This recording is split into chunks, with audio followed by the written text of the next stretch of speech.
Some moments change everything, and for Sheriff Eli McCade, it was the sight of a terrified child at his door.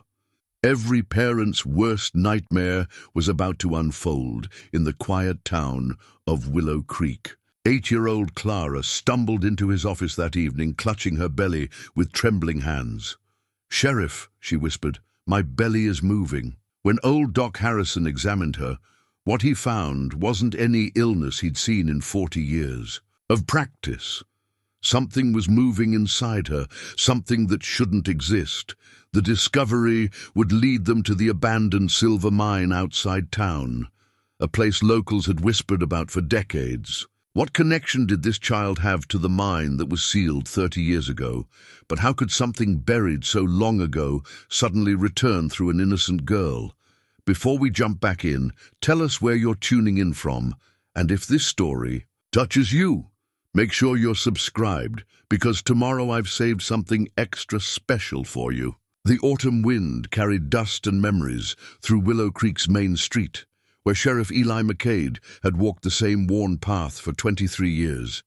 At 53, he'd buried more dreams than most men dared to dream, his weathered hands, bearing the calluses of a life spent protecting others, while failing to protect the one who mattered most. The silver badge pinned to his chest, his father's before him, caught the fading light, its surface marked with scratches that formed strange symbols he'd never quite understood. Willow Creek sat in a valley carved by time and sorrow, surrounded by hills that held their secrets close. The town had seen better days, when the silver mine on the eastern ridge brought prosperity and hope. Now, with barely 300 souls calling it home, the place felt like a tired old man catching his breath before the final journey. Main Street stretched 4 blocks, lined with buildings that sagged like shoulders, bearing too much weight. The general store, the saloon, Doc Harrison's clinic, the church with its weather-beaten steeple. Each structure told stories of lives lived and lost. Eli's office occupied a corner building that had once housed the mine company's administrative headquarters. Ironic, he often thought, that he now kept the peace in a place where so much had been disturbed.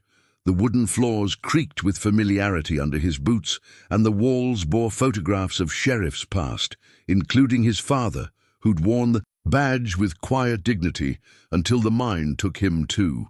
Doc Harrison's clinic sat directly across the street, a 2-story building where miracles and heartbreak arrived in equal measure. At 71, Harrison had delivered half the town's children and eased the passing of their grandparents.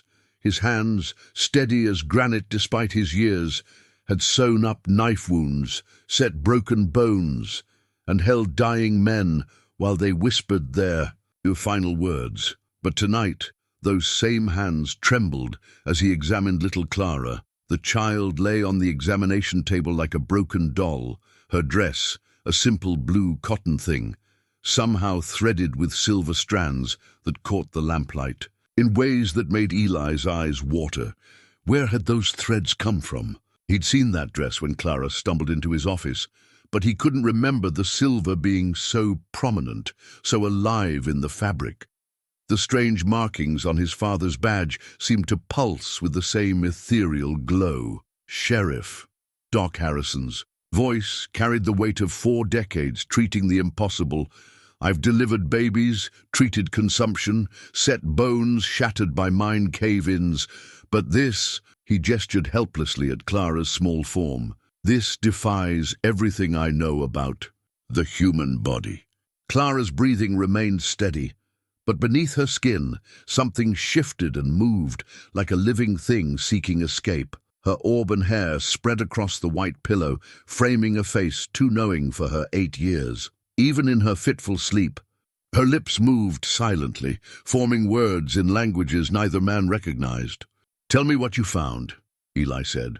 Though part of him dreaded the answer, Harrison pulled off his spectacles and cleaned them with shaking fingers. "There's something inside her, Eli. Not a tumor, not a child. Something else entirely. It has a heartbeat, but not like any I've heard. And the way it responds to light, to sound, to touch, it's almost as if it's listening." Through the clinic's windows, Willow Creek settled into evening quiet. Martha Clemens locked up the Silver Dollar Saloon, her establishment serving as the town's unofficial meeting hall, where gossip flowed as freely as whiskey. She'd inherited the business from her late husband, turning it into a place where lonely men could find warmth and community.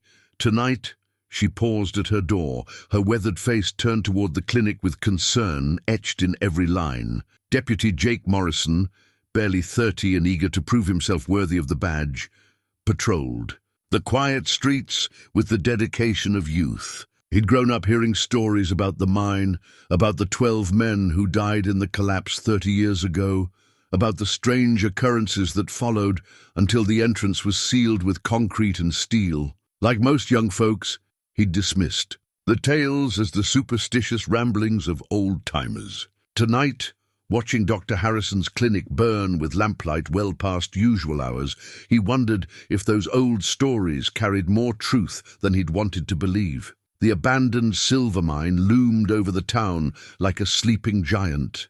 It sealed, entrance barely visible through the scrub oak and manzanita that had reclaimed the access road. Eli remembered when trucks still rumbled up that road, when the whistle marked the beginning and end of each shift, when men emerged from the earth, covered in dust and hope.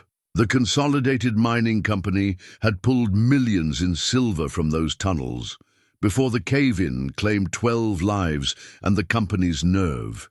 Mrs. Chen, the mine foreman's widow, lived in a small house at the base of the hill, where she could see the sealed entrance from her kitchen window. At 68, she maintained the careful silence of someone who'd learned that speaking truth could cost everything. Her husband, Thomas Sr., had died trying to rescue the trapped miners, though. Some whispered he'd died trying to keep something else from escaping. She never spoke of those final days, when strange lights flickered in the mine shafts and men emerged, talking about voices calling from the deeper tunnels. Clara stirred on the examination table, her small hand reaching out as if grasping for something only she could see. When her eyes fluttered open, they held depths that belonged to someone much older, someone who'd seen things children shouldn't see. "The silver sings to me," she whispered, her voice carrying harmonics that made both men step back. "It wants to come home." Eli knelt beside the table, his weathered face level with hers. "Clara, sweetheart, can you tell us where you came from? Who are your people?" Her eyes focused on him with startling clarity. "I know you, Sheriff. You wear his badge, but you carry her heart." Her small finger pointed to the scratched symbols on his father's badge. "Those marks, they're trying to tell you something. She made them before she died, scratching with her fingernails while the silver tried to claim her." The sheriff's blood turned cold. "Who, Clara? Who made these marks?" "Sarah," the child said simply, and the name hit Eli like a physical blow. "You're Sarah, my—" But whatever Clara was about to say dissolved into convulsions as something inside her fought for control. Doc Harrison rushed to administer a sedative, while Eli held her small hand, feeling tremors that seemed to echo from deep within the earth itself. As Clara settled back into uneasy sleep, Eli stared at the symbols on his badge with new eyes. Sarah had worn this badge the day she died, when he'd found her collapsed on their kitchen floor, her fingers bloody from clawing at the metal. He'd assumed it was delirium from her fever, but now— "Doc," he said quietly, "I need to ask you something that's going to sound like the ravings of a madman." Harrison nodded, his professional composure barely intact. "After tonight, Sheriff, I'm prepared to believe anything. 30 years ago, when the mine closed, were there others, other women who died mysteriously after the cave-in?" The old doctor's face went pale. 3 others, all young, all healthy before the mine disaster. They died within weeks of each other, all exhibiting symptoms I couldn't explain. Internal movements, elevated temperatures, speaking in tongues. He stopped abruptly. "Dear God, Eli, you don't think—" "I think this town has been keeping secrets." "For 30 years, Eli replied, looking down at Clara's peaceful face, "and I think those secrets just walked through my door." Outside, the wind picked up, carrying with it a sound that might have been singing if you believed in such things. The silver mine, sealed and silent for 3 decades, seemed to pulse with renewed life. In the distance, Martha Clemens paused in her evening routine, her hand pressed against her chest, where an old scar ached with remembered pain. Mrs. Chen drew her curtains tighter and whispered prayers in languages her grandmother had taught her. Deputy Morrison felt the hair on his arms stand up as he passed the clinic, though he couldn't say why. And in the deepest part of the mine, behind tons of concrete and steel, something that had waited 30 years began to sing. Dawn brought no relief to Willow Creek. Clara's condition had worsened through the night, her small body racked with episodes where something inside her seemed to fight for dominance. Doc Harrison, surviving on coffee and determination, monitored her pulse as it fluctuated between dangerously slow and impossibly rapid. The silver threads in her dress had multiplied, forming intricate patterns that hurt to look at directly. Eli stood at the clinic window, watching the town wake to another. A day that felt fundamentally different from all the ones before. The normalcy of morning routines, Mrs. Patterson hanging laundry, old Pete sweeping his porch, the milk wagon making its rounds, seemed like performances in a play where the audience knew the final act would bring tragedy. "Sheriff," Doc Harrison called softly, "you need to see this." Clara lay unnaturally still, her eyes closed but moving rapidly beneath her lids, as if watching some vivid dream. More troubling was the way her abdomen rose and fell with a rhythm independent of her breathing, as if something inside maintained its own life force. "It's gotten larger," Harrison whispered, "and stronger. Feel here." Eli placed his hand on Clara's stomach and jerked it back immediately.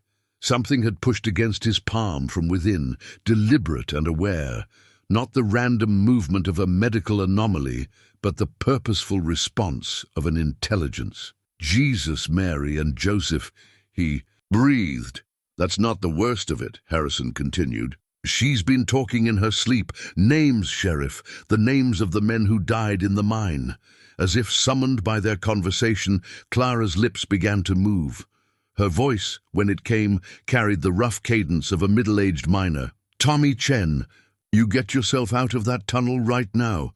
The silver's singing again, and when it sings, the mountain gets hungry." Eli's blood froze. Tommy Chen Sr. had been the mine foreman 30 years ago, killed in the cave-in, along with 11 other men. But Clara shouldn't know that name, shouldn't speak with the authority of someone who'd worked those tunnels. "There's more," Harrison said, his voice barely above a whisper. "She's drawn pictures." The doctor led Eli to a small table where several sheets of paper lay covered in detailed sketches. The drawings showed tunnel layouts with precision that would impress a surveyor, cross-sections, depth measurements, notations about ore veins and structural supports. At the center of each drawing was a chamber marked with symbols identical to those scratched on Eli's badge. "She did these while unconscious," Harrison explained. "Her hands moved like she was copying from memory. But, Sheriff, these tunnels were sealed before she was born. Nobody's been in the deep chambers for 30 years.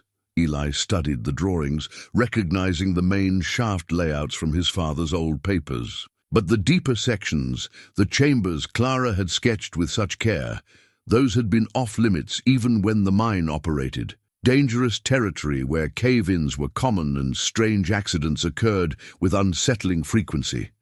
"I need to go home," Eli said suddenly. "Sarah kept journals, medical journals for her nursing work, but maybe—" He couldn't finish the thought. The possibility that his late wife had hidden something about her final days, about her connection to the mine, filled him with dread and desperate hope. "I'll stay with Clara," Harrison assured him. "But Eli, you should know. I think whatever's happening to her is on a schedule. These episodes are getting more frequent, more intense. I don't think we have much time." The walk to Eli's house took him through the heart of Willow Creek, past neighbors who nodded with the careful politeness reserved for shared troubles. The Hendersons, whose son had left for California and never returned. The Kowalski family, still mourning their patriarch who died in the mine. Each house held its own sorrows, but today they seemed to press against Eli with unusual weight. His home sat at the end of Maple Street, a modest two-story with white clapboard siding that Sarah had insisted on painting every 3 years. The front porch, where she'd loved to sit with her evening tea, remained exactly as she'd left it. Even after 5 years, Eli couldn't bring himself to change anything that bore her touch. Inside, dust motes danced in shafts of morning light that fell across furniture draped in memories. Sarah's medical bag still sat by the front door, where she'd dropped it the day she died. Her journals, leather-bound volumes chronicling her work as the town's only trained nurse, filled a shelf in their bedroom. Eli had never been able to read them, afraid of what intimate thoughts they might contain. Now he pulled them down with trembling hands. The early entries were routine: treatments for influenza, assistance with difficult births, care for minors, injured in lesser accidents. But as Eli worked backward through time, approaching the date of the mine disaster, Sarah's handwriting began to change. The normally neat script grew jagged, urgent, filled with observations that chilled him to the bone. March 15th. Another woman came to me today with the same symptoms Margaret showed last week: internal movement, elevated temperature, speaking in languages she doesn't know. This is the 4th case since the mine accident. Something is wrong. In Willow Creek, something the men won't talk about. March 22nd. The symptoms are worsening across all cases. I've tried every treatment I know, but this isn't medical. The women describe dreams of silver corridors, of voices calling from deep places. They all mention the same chamber, the one the miners call the heart room. Thomas Chen warned me away from asking questions, but people are dying. March 28th. I'm pregnant. The child quickens at unusual times, especially near dawn and dusk. The same times when the other women's symptoms worsen. I fear what the mine has released into our town. The silver threads have appeared in my clothing, though I don't remember them being there before. Eli's hands shook as he turned the pages, approaching the date of Sarah's death. Her final entry was dated the morning she died, April 3rd. It's starting in me now. The movement, the voices, the silver singing in my blood.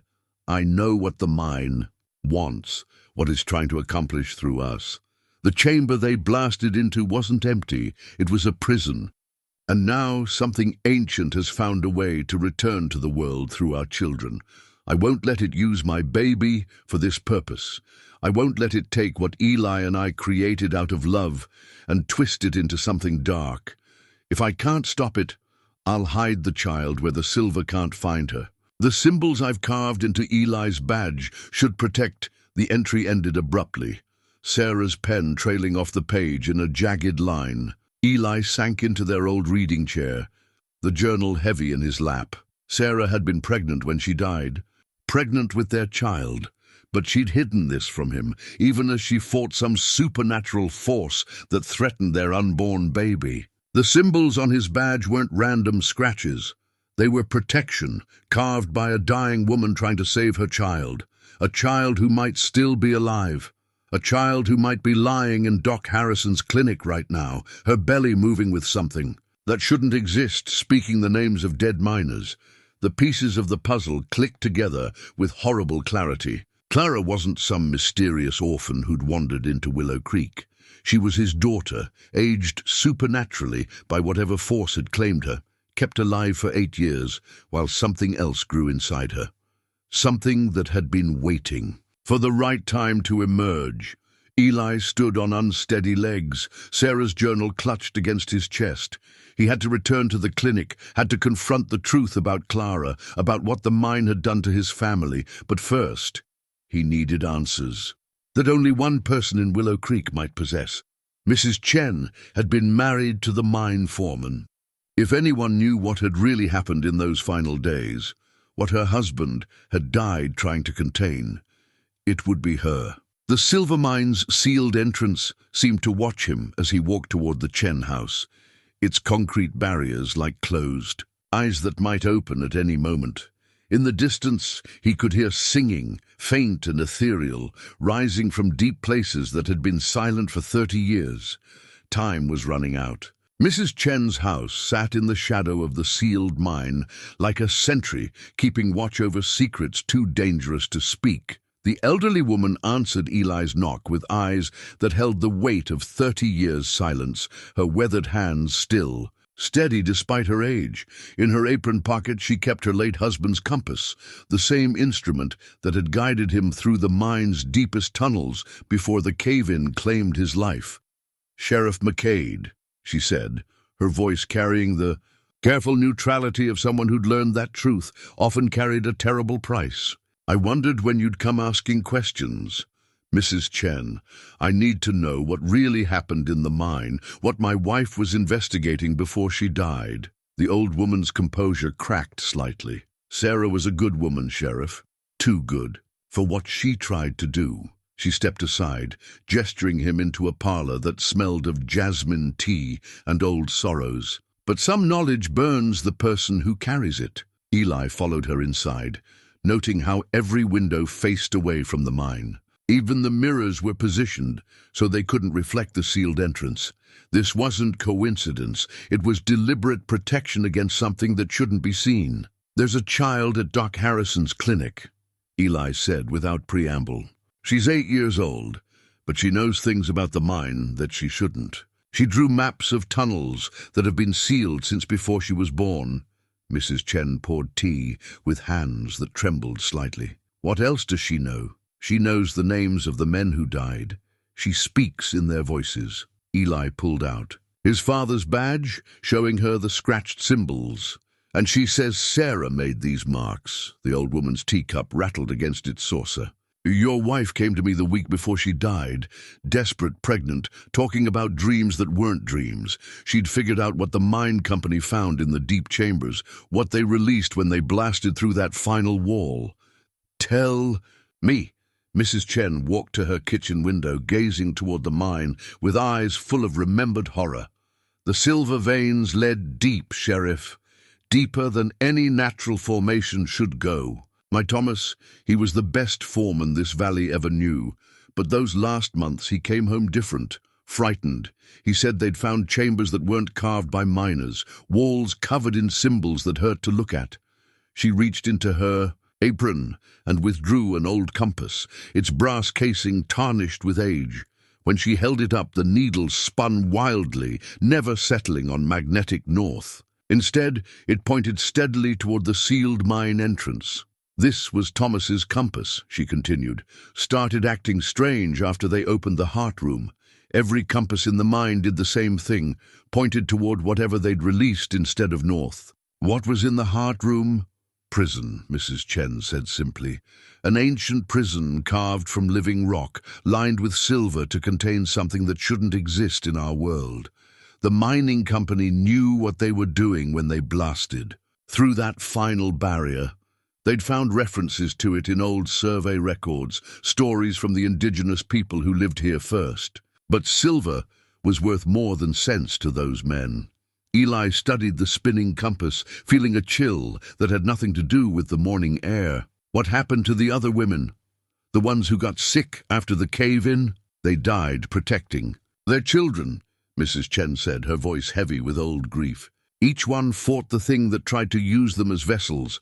Margaret Hendricks threw herself down the stairs when she felt it trying to emerge. Ruth Patterson drowned herself in Miller's Creek rather than let it use her unborn baby. Annie Kowalski." She paused, struggling with the memory.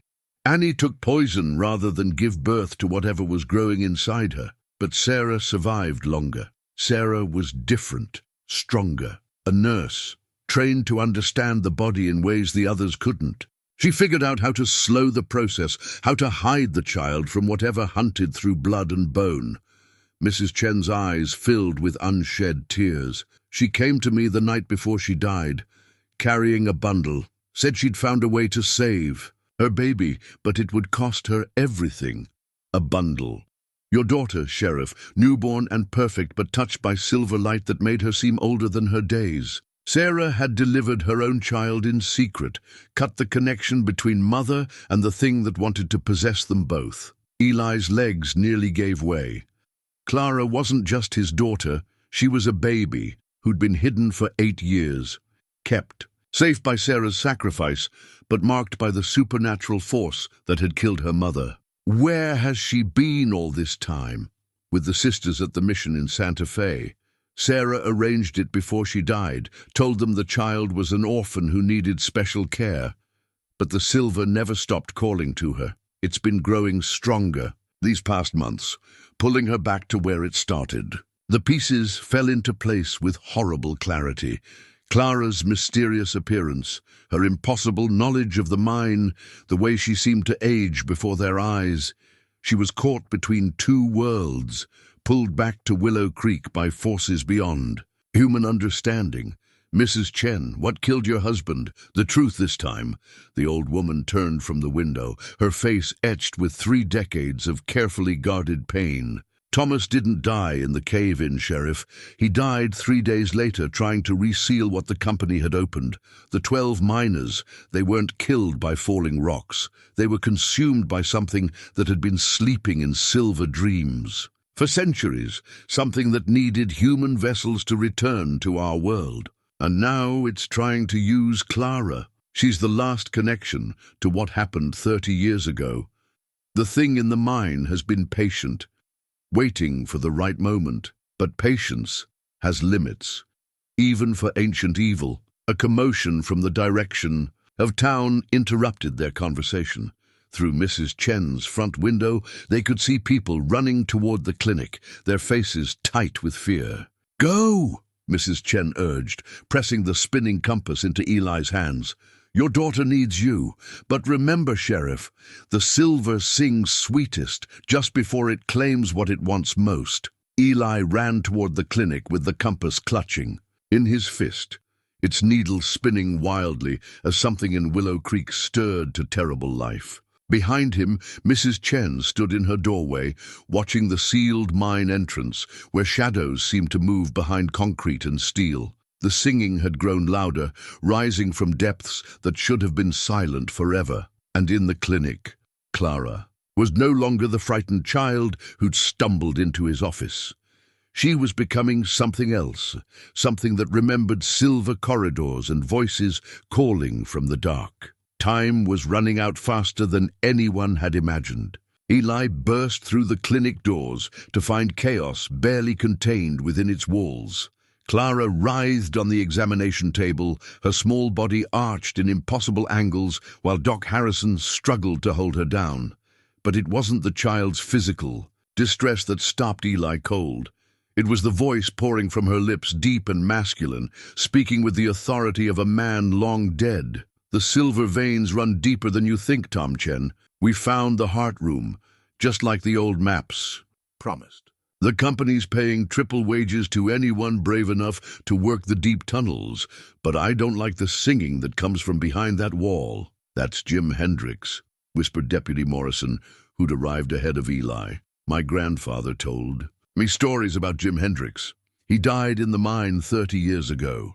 Clara's eyes snapped open, but they held no recognition of the men surrounding her. Instead, they blazed with silver fire as another voice emerged, this one younger, frightened. "Tommy!" "Something's wrong down here. The silver's moving by itself, flowing like water toward the heart room, and the singing, God help us all, the singing's getting louder." Doc Harrison looked up at Eli with desperate eyes. "It's been like this for an hour, Sheriff. Different voices, different men, all talking about the mine. And this," he gestured to Clara's abdomen, which pulsed with its own rhythm. "Whatever's inside her is responding to the voices, growing stronger." Eli pulled Sarah's pendant from his pocket, the one he'd found among her things after reading the journal.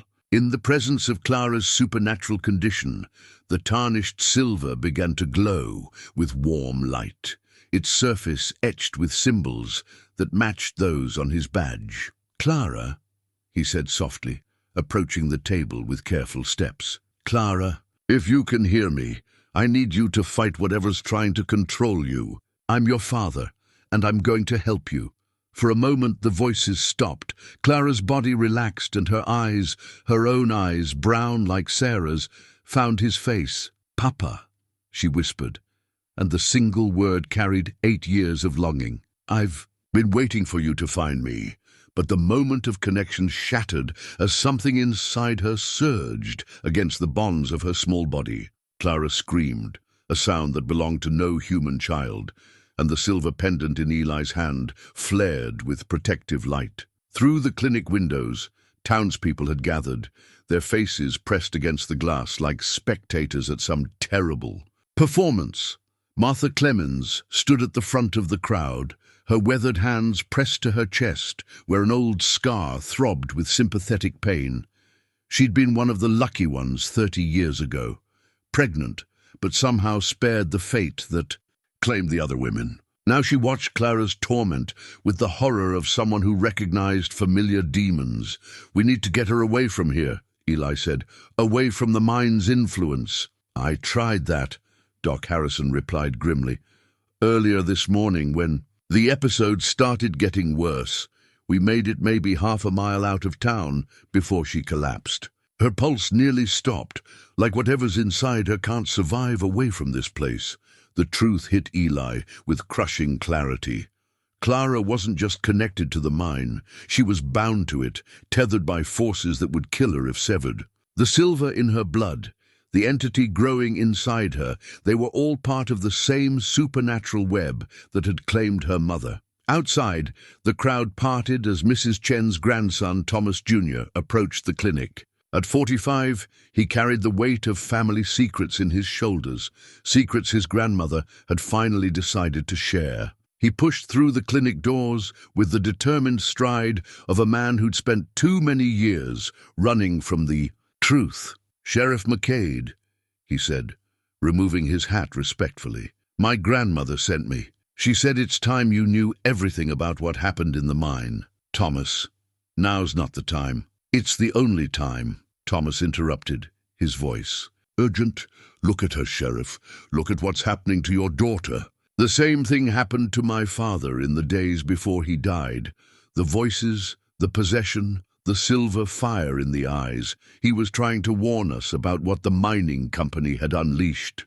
Clara's convulsions suddenly stopped. Her body went rigid, and when she spoke it was in Thomas Sr.'s voice, the mine foreman's final words echoing across 30 years. "Tom Jr., if you're listening to this, know that I died trying to make amends for what we let the company do.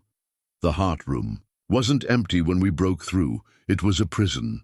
The silver kept something contained for centuries, something that feeds on human life and grows stronger with each generation. We opened the door and let it loose on Willow Creek." Thomas Jr.'s face went pale. "That's my father's voice. Those are his exact words from a letter he left for me.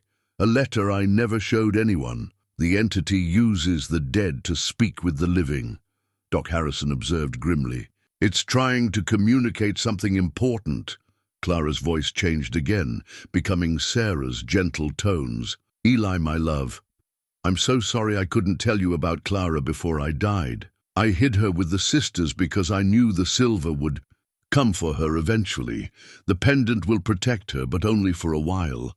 You have to find the source, the original prison in the heart room. It's the only way to break the cycle." Tears streamed down Eli's face as he heard his wife's voice speaking through their daughter. "Sarah, how do I save her? How do I save our little girl? The symbols on your badge aren't just protection. They're a map. Follow the silver veins to their source, to the chamber where this all began. But be warned, my darling. The entity has been preparing for 30 years, growing stronger. With each person it claims, it won't give up Clara easily." The pendant in Eli's hand pulsed with increasing intensity, its silver glow fighting against something darker that seemed to rise from the clinic's floorboards. Through the windows, the crowd outside pressed closer, drawn by forces they couldn't name or understand. "Sheriff," Martha Clemens called through the glass, her voice tight with old fear. "The whole town can feel it now. Whatever's happening in there, it's spreading. People are remembering things they thought they'd forgotten, hearing voices of folks who died in the mine. Eli realized the horrible truth. Clara's possession wasn't contained to her alone. It was awakening the same supernatural forces throughout. Willow Creek, every person who'd lost someone in the mine, every family touched by the tragedy, was being pulled into the entity's web. The silver pendant's glow began to fade as whatever inhabited Clara grew stronger. Time was running out not just for his daughter, but for everyone in Willow Creek. "Thomas," Eli said urgently, "I need you to gather everyone who lost family in the mine. Martha, Doc Harrison, Mrs. Chen, anyone connected to what happened 30 years ago. We're going to need all the help we can get. What are you planning, Sheriff?" Eli looked down at Clara's tormented face, seeing Sarah's features in the child's bone structure, recognizing the strength that had allowed his wife to hide their daughter for 8 years. "I'm going to finish what the miners started 30 years ago. I'm going to seal that chamber permanently, even if it kills me." The silver singing from the mine grew louder, as if the entity knew its time of patience was ending. The Consolidated Mining Company's records lay scattered across Martha's saloon table like pieces of a puzzle soaked in blood and silver. Eli had broken into the old mine office after Thomas Jr. remembered seeing his father hide documents there. Before his death, what they found painted a picture of corporate greed that had knowingly unleashed something ancient and malevolent on Willow Creek. "Listen to this," Thomas said, his voice shaking as he read from a yellowed memorandum. "From the company geologist to the board of directors, dated 2 weeks before they opened the heart room, indigenous tribal records speak of a chamber sealed with native silver, warning of entities that feed on human essence. Recommend extreme caution in excavation. However, preliminary assays indicate ore deposits of unprecedented purity and value." Martha poured whiskey with steady hands despite the tremor in her voice. They knew. The bastards knew what they were digging into and did it anyway.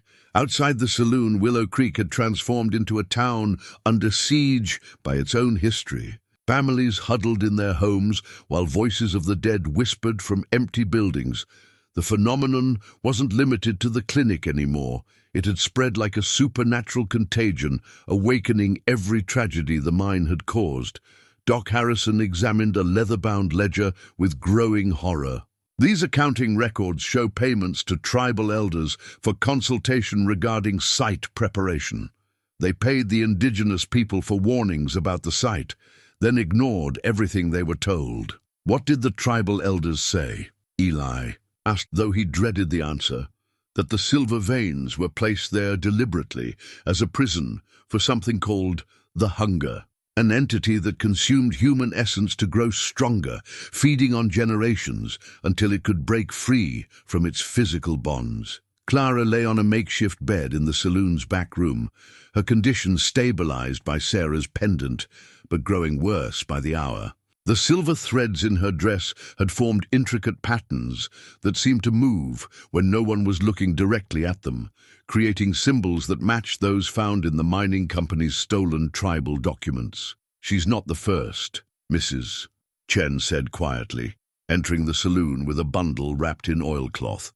"I've been keeping these for 30 years, waiting for someone who might understand their importance." She unwrapped the bundle to reveal personal effects from the women who died after the mine disaster: jewelry, locks of hair, photographs, and most significantly, pieces of clothing marked with the same silver threading that now adorned Clara's dress. Margaret Hendricks, Ruth Patterson, Annie Kowalski, they all developed these patterns before they died. But their threading was incomplete, broken. Clara's is different, whole, as if whatever tried to claim the others has learned from its failures. Eli studied the artifacts with growing dread. Each woman's silver threading told a story of supernatural possession interrupted by death. Their sacrifice had bought time, nothing more. The entity had been learning, adapting, preparing for a more suitable vessel. "There's something else," Thomas Jr. continued, pulling out a map drawn on animal hide. "This was hidden with my father's personal effects. It shows the mine layout, but with additional chambers that don't appear on any company survey. Look here, the heart room connects to a network of natural caverns that extend deep into the mountain. The map revealed the true scope of what the mining company had disturbed.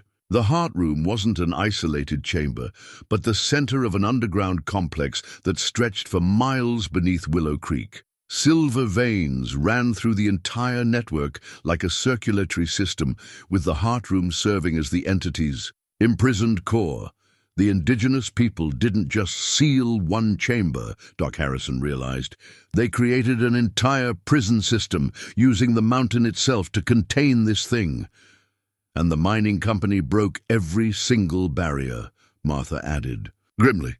30 years of blasting digging, pulling silver from veins that were meant to stay undisturbed. Deputy Morrison burst through the saloon doors, his young face pale with terror. Sheriff, you need to see what's happening at the cemetery. The graves, some of them, are glowing. They rushed outside to find an impossible sight. Throughout Willow Creek Cemetery, certain headstones pulsed with silver light, every grave belonging to someone who died in connection with the mine. The 12 miners killed in the cave-in, the 3 women who died during the supernatural, a plague that followed, even Eli's father, who'd succumbed to lung disease from breathing mine dust for 20 years. It's calling them, Mrs. Chen whispered. The hunger feeds on more than the living. It devours the dead as well, growing stronger with each soul it claims. Clara's voice carried from the saloon's open doorway, but now it held multiple tones, as if a chorus spoke through her small throat. The silver remembers everything, every drop of blood, every last breath, every cry for mercy. We are all here, Sheriff McCade, all of us who fed its growth. Eli ran back to his daughter, finding her sitting upright on the bed with eyes that blazed like stars. When she looked at him, he saw not just Clara, but the faces of everyone the mine had claimed. Miners, wives, children born dead because their mothers had breathed silver dust. "Papa," Clara said in her own voice, breaking through the supernatural. Chorus. It hurts so much, the voices won't stop, and something's growing inside me that doesn't belong. I can feel it getting stronger every time someone in town remembers the mine. "We're going to stop it, sweetheart, I promise." "You can't stop it," the chorus replied through Clara's lips. "The hunger has waited centuries for the perfect vessel. A child born of love, but touched by silver, hidden away until the time was right. Every death, every sacrifice, every drop of blood spilled in these tunnels has been preparation for this moment." Thomas Jr. spread the tribal map on the table beside Clara's bed. "There has to be a way to reverse this. The indigenous people contained it before, at great cost," Mrs. Chen said softly. "The tribal records speak of 13 volunteers who willingly entered the heart room to create the first seal.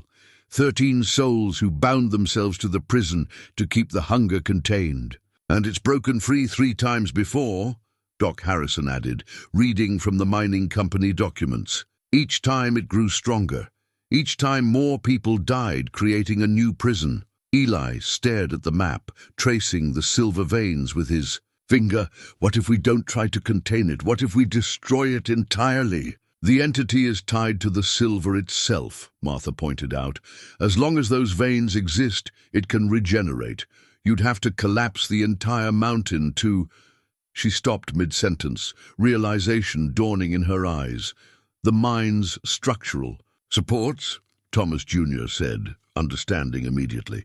"My father's final report mentioned concerns about stability in the deeper tunnels. If someone could place charges at the right points, you'd bring down half the mountain," Doc Harrison finished, "and anyone inside would never come out." Clara's hand found Eli's, her fingers surprisingly strong for such a small child. "Papa, the voices are telling me things about you, about Mama, about why she really died. The entity isn't just trying to use me as a vessel. It's trying to complete something that started 30 years ago." "What do you mean?" "Mama didn't just die fighting it. She made a bargain with it, her life for mine, but with conditions. I was supposed to grow up away from here, safe from its influence. But it's been calling me back, using dreams and whispers to draw me home. The silver pendant around Eli's neck began to pulse with urgent light. Outside, the singing from the mine had grown so loud that windows throughout Willow Creek vibrated with its frequency. "The bargain's time is up," Clara whispered, as her eyes rolled back, showing only silver fire. "The hunger claims what was promised," and in the cemetery, the glowing graves began to crack open. The earth beneath Willow Creek Cemetery split like rotten fruit, releasing a stench of silver and decay that made the living gag and retch. But what emerged from those violated graves wasn't the shambling resurrection of nightmares. It was something far more terrifying. Wisps of silver light rose from each cracked headstone, carrying the essence of the dead toward the sealed mine entrance. Eli watched in horror as the ghostly streams converged on the concrete barriers that had held the mine sealed for 30 years. Where the silver light touched, the concrete began to dissolve like sugar in rain. "It's using them as a key," Thomas Jr. breathed, his face pale with understanding. "The dead are breaking the seal from outside, while Clara breaks it from within." Inside the saloon, Clara convulsed as something inside her responded to the supernatural activity. Her small body arched off the bed, and when she screamed, the sound shattered every piece of glass in Martha's establishment. Through her open, a mouth, silver light poured forth, the same ethereal glow rising from the cemetery graves. "The connection's complete," Doc Harrison said grimly, pressing his stethoscope to Clara's chest. Her heartbeat synchronizing with something else, something much larger and stronger. Mrs. Chen knelt beside the child, pulling a smooth stone from her apron pocket. The artifact was covered in symbols that seemed to shift and dance in the lamplight. Protective markings carved by indigenous hands centuries ago. "This was my husband's," she explained, placing the stone on Clara's forehead. "The tribal elders gave it to him when he first started working the mine. They said it would protect against the hunger's influence, but only for a time." The stone's touch brought Clara momentary peace. Her convulsions stopped, and her eyes cleared enough to focus on the faces surrounding her. "I can see it," she whispered, her voice small and frightened. "The heart room. It's not empty anymore. There's something vast down there, something that's been growing for 30 years on the silver and the sorrow. It knows I'm here. It knows I'm ready." "Ready for what?" Eli asked, though he feared the answer. "To give birth to its physical form. That's what it's been waiting for, a vessel pure enough to carry its essence into the world without burning up from the inside." Through the saloon's broken windows, they could see the mine entrance clearly now. The concrete seal had dissolved completely, revealing a shaft that glowed with pulsing silver light. The singing that had haunted Willow Creek for weeks now rose to a crescendo that made the buildings tremble. "How long do we have?" Martha asked, her weathered hands steady despite the supernatural chaos around them. "Not long," Clara replied, her voice carrying undertones that belonged to someone much older. "The contractions have started. The entity is trying to force its way through me into the world." Deputy Morrison ran into the saloon, his uniform torn and his eyes wide with panic. "Sheriff, the whole town's going crazy. People are walking toward the mine like they're sleepwalking, and there's something wrong with their eyes. They're glowing silver like Clara's." Eli looked out to see families walking in single file toward the mine entrance. Men, women, children, all moving with the mechanical precision of puppets. Their eyes blazed with silver fire, and their mouths moved in silent unison, forming words in a language that predated human civilization.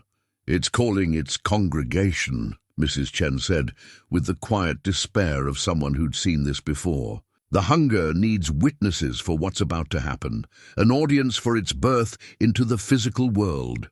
Thomas Jr. studied the tribal map with desperate intensity. "There has to be another way into the heart room, a route that doesn't go through the main entrance where those people are gathering. Here," Doc Harrison pointed to a section of the map that showed natural caverns. These limestone caves connect to the mine system from the north, but they're unstable, prone to flash floods from the mountain springs. Better than walking into a supernatural army, Eli replied, checking his father's service revolver. The weapon felt inadequate against ancient evil, but it was all he had. Clara grabbed his wrist with surprising strength. "Papa, you can't fight it with bullets. The entity exists in the spaces between things, between life and death, between hope and despair, between love and loss. Physical weapons can't touch it. Then how do we stop it?" "Fire," she said simply. "The indigenous people used fire to drive it into the silver prison originally. But not ordinary fire, sacred fire, blessed by intentions of protection and sacrifice." Mrs. Chen nodded slowly. "The tribal records mention a ceremony. 13 volunteers entered the heart room, carrying torches blessed with protective rituals. They burned themselves alive to create a barrier the entity couldn't cross. 13 people died to contain it," Eli said. "How many will it take to destroy it?" "Maybe just one," Clara whispered, her eyes meeting his with heartbreaking clarity. "If the sacrifice is pure enough, willing enough, fueled by enough love." The implications hit him like a physical blow. Clara wasn't just describing the ritual, she was volunteering for it. "No," he said firmly. "I won't lose you too. There has to be another way." "Papa, I'm already lost. This thing inside me, it's not going to stop growing. In a few hours, it'll tear its way out whether I want it to or not. But if I go willingly, if I choose to burn rather than give birth to darkness, maybe the fire will be strong enough to cleanse the heart room forever." Martha poured whiskey into tin cups, her movements deliberate and ritualistic. "To hell with that. The child's not dying on my watch. If someone needs to walk into that cursed chamber and light a fire, it'll be someone who's lived their life already. And me," Thomas Jr. added. "My family's been carrying guilt over this for 30 years. Time to make amends." "Don't forget an old sawbones who's seen too much suffering," Doc Harrison said, raising his cup. "If we're talking about final stands, count me in." But Clara shook her head, her small face grave with knowledge beyond her years. "It won't work unless it's me. The entity has been preparing for decades to use me as its vessel. I'm connected to it now in ways that can't be broken. Only I can carry sacred fire directly to its heart." Outside, the silver light from the mine had grown so bright it rivaled the sun. The possessed townspeople had reached the entrance and were filing down into the depths like an unholy pilgrimage. Their voices rose in harmonies that spoke of hunger and ancient patience finally rewarded. "We're out of time," Eli said, looking at his daughter with pride and heartbreak warring in his chest. "If we're going to do this, it has to be now." Clara smiled, the first truly peaceful expression he'd seen on her face since she'd appeared at his office door. "I'm not afraid, Papa. Mama's been talking to me, telling me what needs to be done. She'll be waiting for me on the other side." The sacred stone in Mrs. Chen's hands began to crack, its protective power overwhelmed by the entity's growing strength. In the cemetery, the last of the silver lights disappeared into the mine shaft, and Clara's contractions intensified. The birth of ancient evil was about to begin. The limestone caves north of the mine reeked of sulfur and ancient secrets. Eli led his unlikely band of heroes through passages carved by centuries of underground streams, their torches casting dancing shadows on walls that seemed to writhe with their own malevolent life. The tribal map had proven accurate, but it hadn't prepared them for the supernatural corruption that had spread through the entire mountain. "This is wrong," Thomas Jr. whispered, running his fingers along cave walls that pulsed with silver veins. "These markings weren't here when my father mapped these tunnels. It's like the entity has been growing, spreading its influence through the entire mountain." Doc Harrison paused to examine strange formations that looked disturbingly organic. "The silver's not just metal anymore. It's become something alive, something that's been feeding on the mountain itself for 30 years. They pressed deeper into the caves, following passages that descended toward the mine's heart. But with each step, Eli felt a growing wrongness in his bones, as if reality itself grew thinner the closer they came to their destination. "Wait," Martha said suddenly, holding up her hand.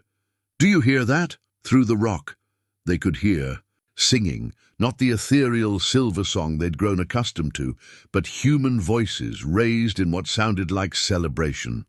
The possessed townspeople weren't just witnesses to whatever was happening in the heart room, they were participants. "It's a birth ceremony," Mrs. Chen said with dawning horror. "The entity isn't just using Clara as a vessel, it's conducting some kind of ritual, using the entire town as spiritual midwives for its emergence." They reached a natural chamber where the caves intersected with the mine's lower tunnels. Through a crack in the rock wall, they could see into the heart room itself, and the sight stopped them cold. The chamber was vast, far larger than any natural formation should be. Silver veins covered every surface like a circulatory system, pulsing with light that synchronized with a massive heartbeat echoing through the mountain. At the center of the room sat Clara, but she was no longer the 8-year-old child who'd stumbled into Eli's office. She had aged rapidly, her body now that of a young woman in the final stages of pregnancy. Her belly was enormous, distended, not with child, but with something that moved with intelligence and purpose. Around her, the possessed townspeople swayed in rhythmic dance, their silver eyes reflecting the chamber's unholy light. But the most shocking sight was the figure standing beside Clara, guiding her through what appeared to be labor pains. It was Sarah, not a ghost or spirit, but solid and real, her face bearing the wisdom of death and the sorrow of impossible choices. "That's impossible," Eli breathed. "Sarah's been dead for 5 years." Mrs. Chen studied the scene with the careful attention of someone who'd spent decades unraveling supernatural mysteries. Not dead, transformed. Look at her hands, her eyes. She's become something between life and death, kept alive by the same force that's been preparing Clara for this moment. Through the crack, they could hear Sarah's voice, gentle but filled with purpose. "That's it, my darling. Don't fight it. Let the hunger flow through you into the world. 30 years of preparation have led to this moment." Eli's world shattered. His wife, the woman who'd died protecting their child, who'd carved protective symbols into his badge, who'd hidden Clara from the entity's influence, was helping the very force she'd supposedly died fighting. "She's been working with it all along," he whispered, understanding flooding through him like ice water. Everything, the journal entries, the protective symbols, hiding Clara with the sisters. It was all part of the plan. Sarah's voice carried clearly through the rock. "The bargain I made wasn't to protect Clara from the hunger, it was to prepare her for it. To raise her away from the mine's influence, so she'd be pure enough, strong enough to serve as the perfect vessel. Every day of separation made her more suitable for this purpose." Clara's aged face contorted with pain that was both physical and spiritual. "But Mama, you said, you promised I'd be safe." "You are safe, my love. Safer than you've ever been. Once the hunger is born through you into the physical world, you'll be its chosen vessel, its human avatar. You'll live forever, watching over its growth and expansion." The horrible truth crystallized in Eli's mind. The entity hadn't been hunting Clara, it had been cultivating her. Every supernatural occurrence in Willow Creek, every manifestation and possession, had been designed to drive Clara back to the mine when she was ready to serve her purpose. "The symbols on my badge," he said numbly, "they weren't protection. They were identification marks, ensuring Clara would recognize me when she returned." Thomas Jr. placed a steady hand on Eli's shoulder. "Sheriff, we can still stop this. The ritual isn't complete yet." But even as he spoke, Clara's labor intensified. The silver veins throughout the heart room blazed with light as something vast and ancient prepared to emerge from her transformed body. The possessed townspeople raised their voices in ecstatic chorus, welcoming their new god into the world. "It's too late," Martha said grimly. "Look at the size of that thing. Even if we could reach Clara, what's inside her is ready to be born." Mrs. Chen pulled out the tribal stone, now cracked nearly in half from the supernatural pressure. The indigenous people knew this day would come. That's why they left backup plans, contingencies, for when the first prison failed. She pointed to symbols carved into the heart room's ceiling, markings that had been hidden beneath decades of silver growth, but were now visible in the entity's birthing light. "Those aren't prison symbols," she explained. "They're detonation. They're marks. The tribal elders rigged the entire chamber to collapse if the hunger ever broke free, but it requires a specific trigger, a willing sacrifice made with full knowledge of the cost." "What kind of sacrifice?" Eli asked, though he suspected he already knew. "Blood of the vessel's bloodline, freely given in the heart room itself. The sacrifice must be made by someone who loves the vessel more than their own life." Clara's scream echoed through the chamber as something began to emerge from her body. Not a child, but a writhing mass of silver light and shadow that hurt to look at directly. Sarah stepped back, her face glowing with maternal pride as she watched the birth. "Of ultimate evil, Papa!" Clara's voice cut through the supernatural chaos, reaching Eli's ears with desperate clarity. "Papa, I can feel you nearby. The symbols on your badge, they're not just identification, they're detonation triggers. If you can reach the chamber's center—" Her words were cut off as the emerging entity sensed the threat. The possessed townspeople turned toward the crack in the wall with silver fire blazing in their eyes. "They know we're here," Deputy Morrison said, checking his weapon with the grim efficiency of youth facing impossible odds. "Then we go in shooting," Martha replied, pulling a shotgun from beneath her coat. "I've lived through one supernatural plague in this town. I'll be damned if I live through another." But Eli was already moving, following passages that led directly into the heart room. The symbols on his badge had begun to glow, responding to the proximity of their true purpose. He understood now why Sarah had carved them, why she'd arranged for Clara to recognize him when she returned. The entity needed a vessel to be born, but it also needed a way to die. Sarah had created both, Clara as the perfect vessel and Eli as the perfect weapon. The mother's love had prepared the daughter for sacrifice, and the father's love would complete it.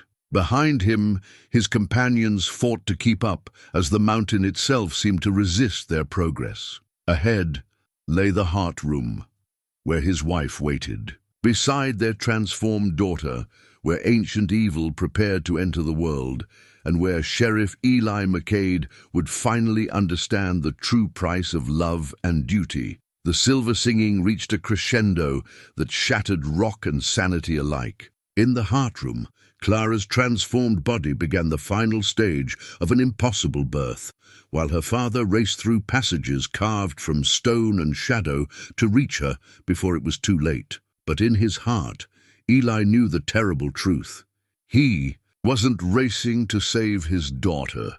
He was racing to kill her and everything she was about to give birth to. The heart room's entrance yawned before them like the mouth of hell itself, silver light pouring forth in waves that made the air shimmer with supernatural heat. Eli pressed himself against the tunnel wall, his father's service revolver feeling pitifully inadequate against the forces arrayed within. The symbols on his badge burned against his chest, their purpose now clear and terrible. Through the opening, he could see the full scope of the ritual.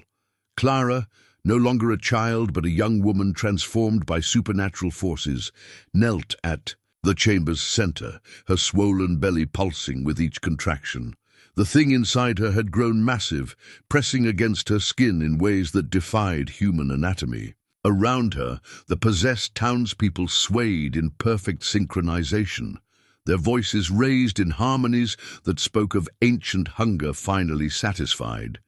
And beside it all stood Sarah, her face radiant with purpose as she guided their daughter. Through the birth of ultimate evil, the entity's physical form is almost ready, Mrs. Chen whispered, studying the scene through the tribal stone's cracked surface. Once it emerges completely, it won't need Clara anymore. It'll have its own body, its own power. How long do we have? Thomas Jr. asked, checking the dynamite charges he'd brought from his father's old mining supplies. Minutes, maybe less. Doc Harrison monitored Clara's condition from their hiding spot. Her body's changing too rapidly. The transformation is killing her, even as it gives birth to something else. Martha clutched her shotgun with white knuckles. So we go in shooting and grab the girl while they're distracted. No, Eli said firmly. You heard Mrs. Chen. The chamber's rigged to collapse, but it needs a specific trigger. Someone from Clara's. Bloodline has to activate the symbols willingly, knowing it means death. There's got to be another way, Deputy Morrison protested. Some plan that doesn't involve suicide. But Eli had already made his peace with what needed to happen. Sarah played a longer game than any of us realized. She spent 5 years orchestrating this moment, preparing Clara as the perfect vessel, ensuring I'd be here with the right symbols at the right time. She knew eventually someone would have to make the final choice. Through the chamber entrance, Sarah's voice carried with maternal warmth. That's it, my darling. Don't fight the transformation. Let the hunger reshape you into something magnificent. Clara's response came through gritted teeth, her voice strained with supernatural labor pains. Mama, it hurts so much. I can feel it changing me from the inside, making me into something I don't want to be. Pain is just the price of evolution, Clara. Soon you'll understand why this was all necessary. The conversation revealed the depth of Sarah's manipulation. Every gentle word, every maternal comfort served to ease Clara's resistance to the entity's influence. The mother's love had become a weapon in the hands of ancient evil. She's not the woman you married, Mrs. Chen said quietly, seeing the anguish in Eli's eyes. The entity has been using her, promising her she could save Clara by cooperating. But promises made by things like the hunger are worth less than smoke. Thomas Jr. studied the chamber's layout, noting the strategic positions of the possessed townspeople. If we're going to move, it has to be coordinated. The moment they realize we're here, they'll swarm us. I go in alone, Eli decided. The rest of you create a distraction at the main entrance. Draw their attention while I reach the chamber's center. Sheriff, you can't. I can, and I will. He checked his revolver one final time, knowing bullets wouldn't save him, but needing the familiar comfort of the weapon. Clara's my daughter. Sarah's my wife. This is my responsibility. Doc Harrison pulled a small vial from his medical bag. Morphine, enough to make the end peaceful if you choose to use it. Eli pocketed the vial without comment. In the heart room, Clara's contractions intensified and something began to emerge from her transformed body. A writhing mass of silver light and shadow that hurt to perceive directly. It's starting, Mrs. Chen announced. The final birth. Once that thing is fully emerged, it'll be too powerful to stop. The possessed townspeople raised their voices in ecstatic chorus as their new god prepared to enter the physical world.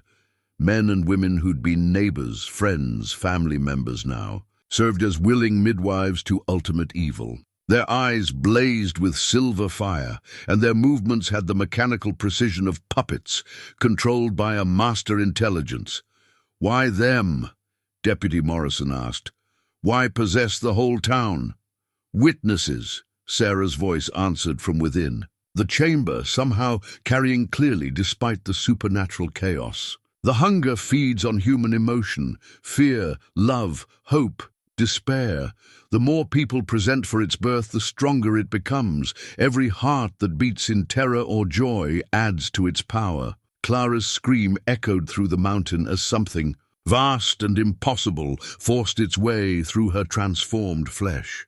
The silver veins throughout the heart room pulsed in sympathy, and the very air grew thick with malevolent presence. Now or never, Eli said, preparing to step into the chamber, but Martha grabbed his arm.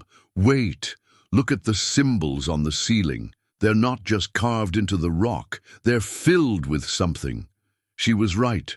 The detonation symbols were filled with a dark substance that seemed to absorb light rather than reflect it. As the entity's birth progressed, the substance began to glow with its own inner fire. That's not tribal marking material, Thomas Jr. realized. That's blood, old blood, preserved by whatever force maintains this place. The blood of the original 13 volunteers, Mrs. Chen confirmed. Their sacrifice is still powering the chamber's defenses after all these centuries. But it needs fresh blood to activate, blood from someone connected to the current vessel. The implications were clear. The symbols wouldn't just trigger a collapse. They would unleash whatever force the 13 tribal volunteers had died to create.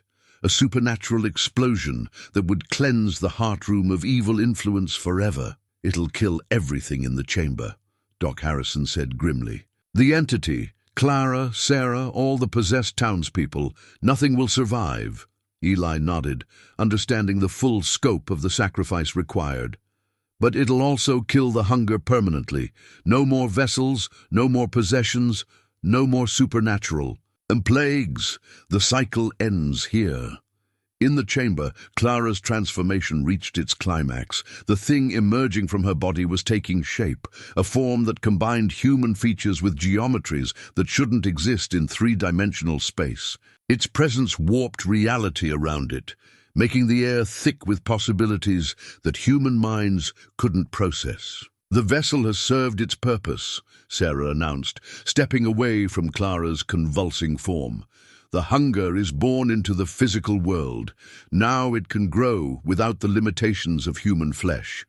But Clara, despite her transformation, retained enough humanity to understand what was happening. "Papa!" she screamed, her voice cutting through the supernatural chaos.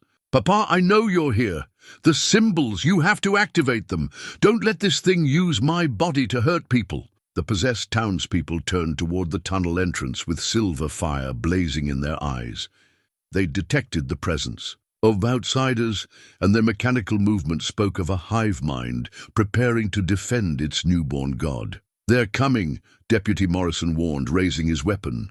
"Go," Eli told his companions. "Create that distraction. Give me the time I need to reach the center." "Sheriff," Thomas Jr. started. "Go!" "That's an order." They disappeared into the tunnels, their footsteps echoing toward the main entrance where they would stage their desperate diversion. Eli was alone now, facing the chamber where his transformed daughter labored to give birth to ancient evil, while his corrupted wife watched with maternal pride. The symbols on his badge burned like brands against his chest. In his pocket, the morphine vial felt heavy with the promise of peaceful death. Behind him lay the world he'd sworn to protect. Ahead lay the choice that would define not just his life, but the fate of everyone who would come after. Sheriff Eli McCade took a deep breath, whispered a prayer to whatever gods might listen, and stepped into the heart room where love and duty would demand the ultimate sacrifice. The heart room assaulted Eli's senses with otherworldly presence that made his bones ache and his vision blur. Silver light poured from every surface, pulsing in rhythm with the massive heartbeat that echoed through the mountain's core. The possessed townspeople moved with eerie synchronization, their faces blank with religious ecstasy as they witnessed the birth of their new god. Eli pressed against the chamber wall, using the shadows and chaos to mask his approach. The entity emerging from Clara's transformed body had grown massive, a writhing amalgamation of silver light and living shadow that defied comprehension. Its partially formed features shifted between human and something older, hungrier, more alien than anything that should exist in the natural world. "Beautiful, isn't it?" Sarah's voice carried across the chamber with maternal pride. 30 years of preparation, and finally, the hunger has a form worthy of its power. Clara lay at the chamber's center, her body racked with contractions that seemed to tear reality itself. Her face, aged beyond her years by supernatural transformation, was twisted in agony as something impossible forced its way through flesh that shouldn't be able to contain it. "Mama, please," she gasped between waves of pain. "I can feel it changing me into something else. I don't want to be its vessel anymore." "Hush, darling. The pain will end soon. Once the birth is complete, you'll understand your true purpose." But Eli could see what Sarah refused to acknowledge. Clara was dying. The entity's emergence was consuming her from within, burning through her life force like fire through paper.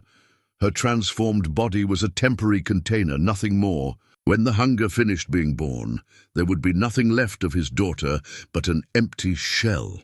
Gunfire erupted from the main tunnel as his companions created their promised distraction. The possessed townspeople at the chamber's edges turned toward the sound, their hive mind responding to the threat. It was the opening Eli needed. He sprinted across the chamber floor, weaving between silver veins that pulsed with malevolent energy. The symbols on his badge burned like brands, responding to the proximity of their true purpose. But before he could reach Clara, Sarah stepped into his path. Eli. His wife's voice carried warmth and sorrow in equal measure. "I wondered when you'd finally understand." "Sarah." He stopped, his revolver trained on the woman he'd loved more than life itself. "Why? Why did you do this to our daughter?" "To save her," Sarah replied simply. "The hunger was coming whether we cooperated or not. At least this way, Clara becomes its chosen vessel instead of being consumed and discarded. You call this salvation? I call it survival. The entity needed a perfect host, someone pure enough to contain its essence without burning up immediately. I made sure Clara would be that host, guided and protected instead of randomly selected." Around them, the birth continued with increasing intensity. The entity had emerged enough to reveal features that combined human intelligence with predatory hunger. Its eyes, dozens of them arranged in configurations that hurt to perceive, fixed on Eli with recognition and anticipation. "The bloodline guardian." It spoke through Clara's transformed throat, its voice harmonizing with itself in impossible ways. "We have been waiting for you to complete the ritual." "What ritual?" Eli demanded, though dread was already providing. "The answer. The willing sacrifice," Sarah explained. "The entity doesn't just need a vessel, it needs the vessel's family to consent to the transformation. A parent's love freely given to seal the bond permanently."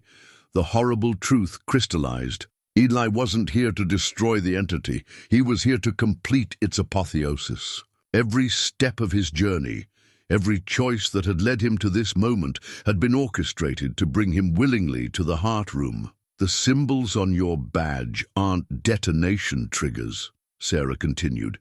"They're consent markers. Touch them to the entity's form while it emerges, and your daughter becomes its eternal vessel. And if I refuse, then Clara dies anyway, and the hunger finds a less suitable host. Someone who'll burn out in weeks instead of lasting centuries." Clara's voice cut through the supernatural chaos. Weak but desperate. "Papa, don't listen to her. The symbols, they're both consent and destruction. You have to choose which purpose they serve." Eli looked at his daughter, seeing Sarah's features in her transformed face, recognizing the strength that had allowed her to resist the entity's influence for 8 years. Even now, as something alien emerged from her body, she was fighting to retain her humanity. "How do I choose?" he asked. "Blood," Clara whispered. "Your blood willingly given activates one purpose. My blood willingly given activates the other." "But Papa," her words were cut off by another contraction that made the chamber walls tremble. The entity was almost fully emerged now, its impossible form casting shadows that moved independently of any light source. In minutes, the birth would be complete. And whatever choice Eli made would determine not just his daughter's fate, but the fate of everyone the hunger would encounter in its long existence. Sarah raised her hand, revealing a silver blade that gleamed with its own inner light. "The choice is simple, my love. Save our daughter or watch her die for nothing." Behind them, the gunfire was getting closer. Time crystallized into a single moment of impossible choice. Eli stood in the heartroom's center, his father's service revolver trained on his corrupted wife, while his transformed daughter gave birth to ancient evil. The entity emerging from Clara's body had nearly reached its full form, a mass of silver light and shadow that warped reality around its presence. "Choose quickly," Sarah urged, the silver blade gleaming in her hand. "Clara's body can't sustain this much longer." But Eli was studying the symbols carved into the chamber's ceiling, seeing them with new understanding. The blood that filled the ancient markings wasn't just from the original 13 volunteers, it was from every person who'd ever made a sacrifice to contain the hunger. Generation after generation of protectors who'd given their lives to keep this evil imprisoned. "You're wrong about the symbols," he said, pulling his father's badge from his chest. "They're not consent markers or detonation triggers. They're amplifiers." Clara's eyes widened with hope, even as her body convulsed with another supernatural contraction. "Papa, yes, the tribal records Mrs. Chen showed me. The symbols multiply the power of whatever sacrifice is made willingly." "Eli, you're misunderstanding," Sarah began, but he cut her off. "No, I understand perfectly.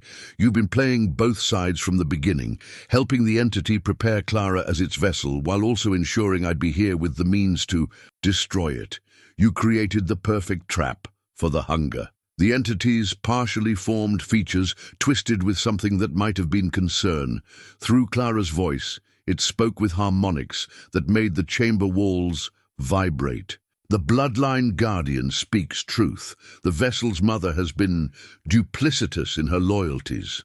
Sarah's composure cracked, revealing desperation beneath her calm exterior. "I did what I had to do to protect our daughter. The entity promised she'd survive as its vessel, and you believed it?" Thomas Jr.'s voice echoed from the tunnel entrance as he and the others fought their way into the chamber. "Creatures like this don't honor bargains. They consume everything they touch." The possessed townspeople turned to face this new threat, their mechanical movements speaking of a hive mind defending its core. But their distraction gave Eli the opening he needed. He pressed his father's badge against the nearest ceiling symbol, feeling the ancient blood within the carving respond to his touch. The marking blazed with light that was neither silver nor gold, but something purer, the accumulated sacrifice of everyone who died to contain the hunger over the centuries. "The choice isn't between saving Clara or destroying the entity," Eli announced, his voice carrying across the supernatural chaos. "It's between using my death to bind the thing forever or using hers to free it." Clara met his eyes across the chamber, understanding passing between father and daughter. "Papa, I choose freedom, not for the hunger. For everyone it would hurt if it escapes." The entity sensed the shift in the ritual's purpose. Its emergence from Clara's body became violent, desperate, as it tried to complete the birth before the symbols could be activated for destruction instead of consent. Silver light poured from every surface as the heartroom itself fought against the change. "You don't understand what you're doing," Sarah pleaded, the silver blade shaking in her hands. "Clara will die if you activate those symbols." "Clara's already dying," Doc Harrison called from his position near the tunnel. "The transformation is consuming her life force. She has minutes left, whether we act or not." Mrs. Chen appeared beside Eli, the tribal stone in her weathered hands, now blazing with protective power. The indigenous people knew this moment would come. That's why they prepared multiple contingencies. "Sheriff, place your badge against the central symbol while Clara touches the stone. Your combined sacrifice will activate the original binding permanently." The entity's form writhed with rage as it understood the trap closing around it. Through Clara's voice, it spoke with all the fury of something that had waited centuries. "For freedom, the vessel is ours. The bloodline guardian cannot interfere with what has been ordained. Watch me, Eli replied, pressing his badge firmly against the central ceiling symbol. The marking flared with light that illuminated centuries of accumulated sacrifice. Warriors, medicine men, miners, townspeople, all who'd given their lives to keep this evil contained. Clara reached out with trembling fingers to touch Mrs. Chen's stone. The moment her skin made contact, the chamber filled with blinding light as two sacrificial powers combined and amplified each other. The entity's scream shattered rock and sanity alike as it felt the binding reassert itself. But this wasn't the temporary prison of before.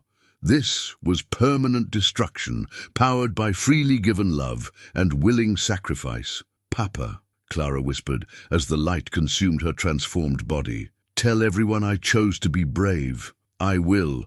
Sweetheart, I will." The heart room exploded in light that cleansed decades of corruption, and when it faded, the ancient evil was gone forever. In its place lay silence, peace, and the knowledge that sometimes love's greatest expression is the willingness to let go. Spring came early to Willow Creek that year, as if the land itself was celebrating its freedom from supernatural oppression. Where the heart room had once pulsed with ancient evil, now only ordinary rock remained, the silver veins throughout. The mountain had gone dark and cold, their malevolent purpose extinguished by Clara's sacrifice and her father's love. Eli stood in the cemetery on a morning when dewdrops caught the sunrise like tiny prisms. Clara's grave lay beneath an oak tree that had somehow grown 20 years' worth in the 6 months since her death. Mrs. Chen said it was the mountain's way of honoring her sacrifice, life growing strong where death had once held dominion. The headstone was simple granite carved with words that captured everything important. Clara Sarah McCade, beloved daughter, she chose to be brave. Thought I'd find you here. Martha's voice carried the comfortable warmth of old friendship. She approached with 2 cups of coffee and the careful step of someone who'd learned that grief had its own timeline. "Every morning," Eli admitted, accepting the coffee gratefully, "I tell her about the town, about how things are healing. I think she can hear me. I'm sure she can." Martha settled beside him on the bench Thomas Jr. had built near Clara's grave. "Speaking of healing, Doc Harrison says the last of the possessed townspeople are fully recovered. No more silver in their eyes, no more talking in voices that aren't their own. The recovery had been remarkable. When the entity was destroyed, everyone it had influenced simply woke up, like sleepwalkers returning to normal consciousness. They found themselves with gaps in memory but no lasting harm. The supernatural plague that had threatened Willow Creek was truly over. "Any word from the mining company investigators?" Eli asked, though part of him dreaded the answer. "They've officially declared the site permanently unstable and unsuitable for any future operations. The whole mountain's been designated as a protected indigenous cultural site. No one will ever dig there again."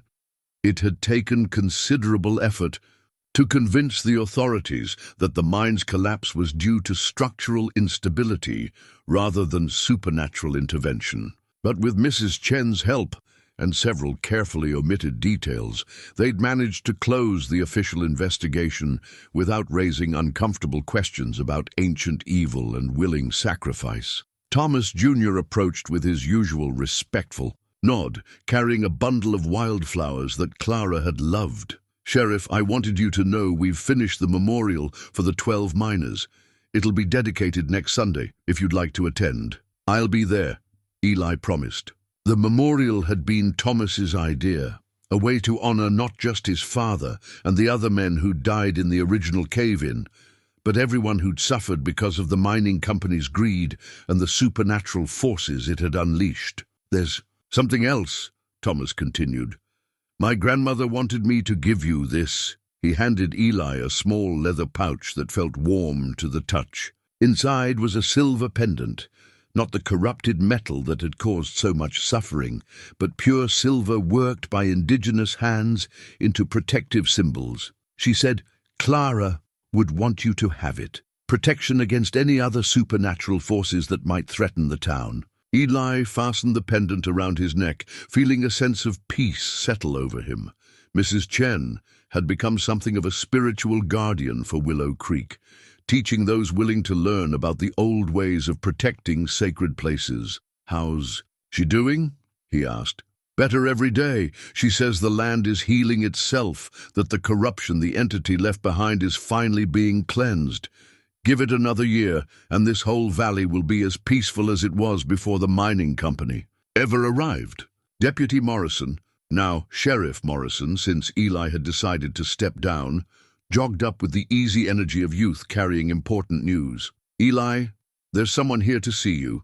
Says she knew Clara at the mission in Santa Fe." They walked back to town together, past buildings that had been repaired and painted, past gardens that bloomed with unusual vigor, past neighbors who waved with genuine warmth. Willow Creek was becoming the community it had always had the potential to be, close-knit, supportive, free from the shadows of ancient evil. At the sheriff's office, a nun in simple brown robes waited with the patient grace of someone accustomed to life's deeper mysteries. Sister Catherine had traveled from Santa Fe with stories of Clara's 8 years at the mission, tales of a special child who'd brought joy and wonder to everyone around her. "She knew you'd find her eventually," Sister Catherine said, her eyes bright with remembered affection. "Clara used to tell the other children that her papa was a hero who would come save her when she was old enough to help save others." "She saved us all," Eli replied simply. "I know. She came to me in a dream the night she died, you know. Said to tell you that she wasn't afraid, that she could see her mama waiting for her on the other side, and that she was proud to be your daughter." The words brought tears he didn't try to hide. In the months since Clara's death, Eli had struggled with the knowledge that he'd been forced to participate in her sacrifice. But hearing that she'd died without fear, knowing she'd chosen her fate freely, eased some of the weight he carried. Sister Catherine left that afternoon, but not before sharing photographs of Clara's time at the mission, a laughing child playing with friends, studying with determination, helping tend the gardens with small hands that somehow made everything grow better. As evening painted Willow Creek in shades of gold and amber, Eli walked the quiet streets he'd protected for so many years. Tomorrow he would start his new job at the general store, helping neighbors with everyday needs instead of supernatural crises. Sheriff Morrison was young but capable, and the town's troubles were normal human problems now, nothing that required the experience of someone who'd faced ancient evil. At home, he placed Clara's photographs on the mantel beside Sarah's, creating a small shrine to the 2 women who'd shaped his life. The silver pendant rested warm against his chest, and somewhere in the evening breeze he could swear he heard the sound of a little girl's laughter. Willow Creek was healing, and so was he.